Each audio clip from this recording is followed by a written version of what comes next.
Olá pessoal, tudo bem com vocês? Vamos aqui nesse arquivo falar brevemente sobre a confecção de relatório da disciplina prática de laboratório 1. Vamos falar dos itens necessários para a confecção dos relatórios. O que é um relatório? Para que serve? Como escrever um relatório? Brevemente é descrito nesse material os itens essenciais para escrever esse relatório. Um documento onde você vai relatar detalhadamente o que foi feito, sempre tendo em mente que o seu documento impresso tem que servir de referência para alguém que nunca tenha visto a experiência ter condições de reproduzi-la. Então, por isso a importância do relatório. E, além disso, também esse relatório para que você possa aprender os conteúdos da teoria e prática, na prática, relacionando todo o assunto especificado em sala de aula. Uma oportunidade para fixação dos conteúdos. Em linhas gerais, os relatórios têm que constar estes itens aqui no mínimo. Alguns têm outras subdivisões a mais ou enxugam algum item descrevendo resumidamente alguma parte ou outra. Mas, em linhas gerais, o relatório tem que ter capa, onde vai identificar o nome da instituição, da disciplina, o tipo do experimento, o nome ou os nomes dos alunos envolvidos na experiência, o objetivo da experiência, a introdução, materiais que foram utilizados, descrição de todo o procedimento teórico e prático bem detalhado, de forma a ficar bem claro. Depois que isso foi feito, resposta aos questionários, às perguntas que foram propostas no roteiro de experiência, e após tudo isso, as conclusões e referências bibliográficas. Então, a capa é isto, né?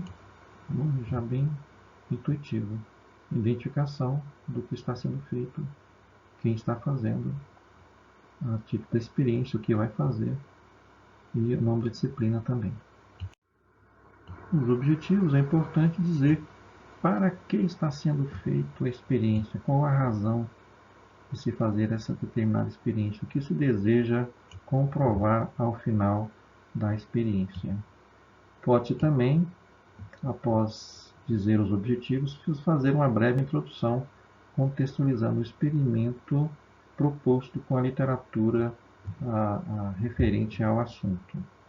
Posso também, devo, especificar quais materiais serão utilizados para que se realize a experiência e se comprove os objetivos propostos.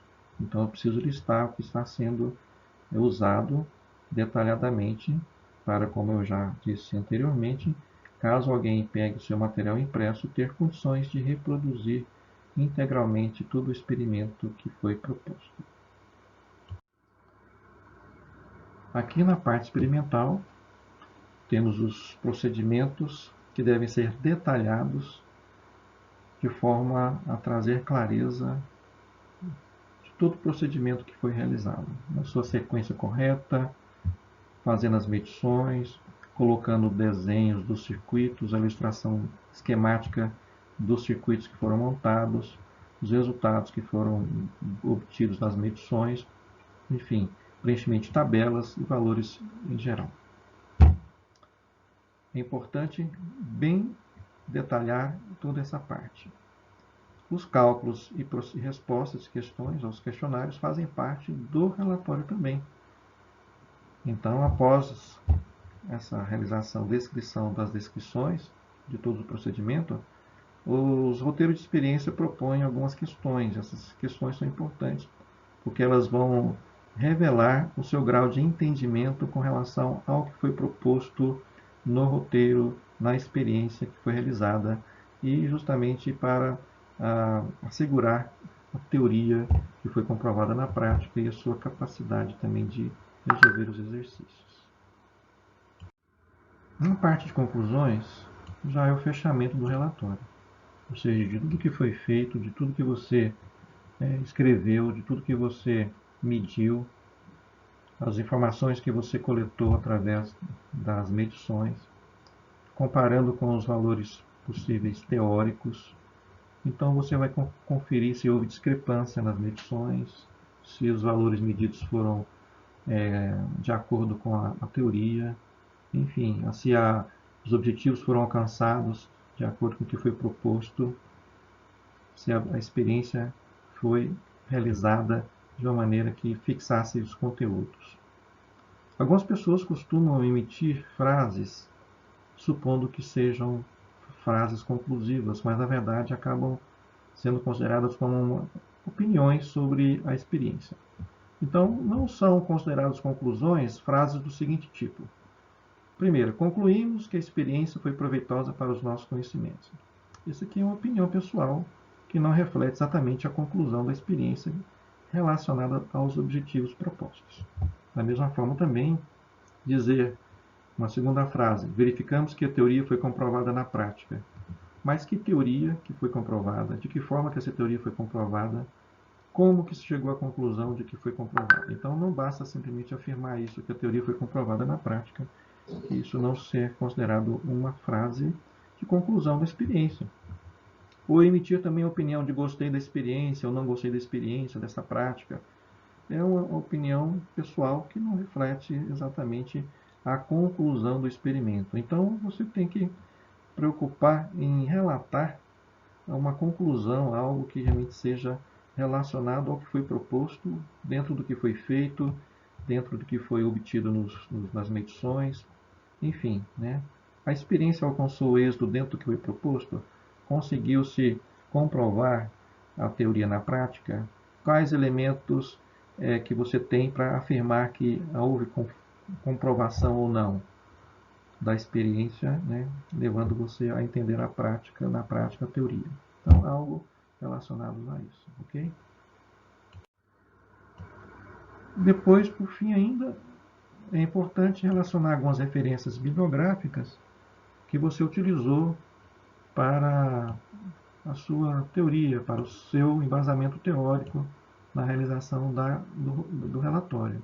Então é importante você relacionar livros, algum artigo, alguma revista, algum site que você utilizou para verificar a teoria.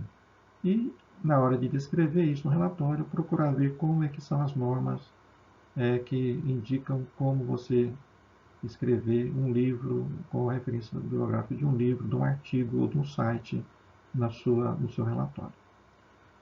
Então, pessoal, o relatório não é simplesmente uma atividade extra passada pelo professor ao aluno. Ele é uma oportunidade de fixação de conteúdos bastante importante na aula prática, que você adquire segurança com relação aos conteúdos que são ministrados, a teoria comprovada na prática, onde vão aparecer situações imprevistas na prática.